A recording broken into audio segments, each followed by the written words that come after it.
রমজান না আসতে মনে করো হুম মারফা 100 টাকা, শসা 100 টাকা, লেবু মনে করো 1 পিস মনে করো 40 টাকা।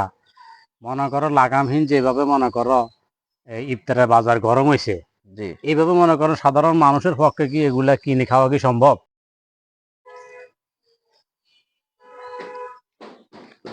আসসালামু আলাইকুম চাচা, এই যে রোজা দিন আপনি চলে যাইতেছেন খালি হাতে বাজার থেকে। এগুলা নিব কিভাবে? এগুলা যে অবস্থা দেখতেছি বাজারে, রমজান না আসতে মনে করো হুম মারফা 100 টাকা, শসা 100 টাকা, লেবু মনে করো 1 পিস মনে করো 40 টাকা। মনে করো লাগামহীন যেভাবে মনে করো এই ইফতারের বাজার গরম হয়েছে, জি এইভাবে মনে করো সাধারণ মানুষের পক্ষে কি এগুলা কিনে খাওয়া কি সম্ভব? কি কোন রোজা না আসতে মনে করো সিন্ডিকেটের যে অবস্থা, সাধারণ মনে করো মারফা, লেবু, টমাটো এগুলো আমরা খামো, এগুলো আমাদের কিনার নাগালের বাইরে চলে গেছে মনে করো কি জিনিসটা। বলেন? হ্যাঁ, এখন এই পরিস্থিতি বাজারে বাং- গেছি এগুলা কেনার জন্য, মনে করো দেখতেছি যে পরিস্থিতি, এখন আমি খালি হাতে যাইতেছি, তোমার চাষি কমবে নিবে। এটা আমার পক্ষে সম্ভব না কিনা।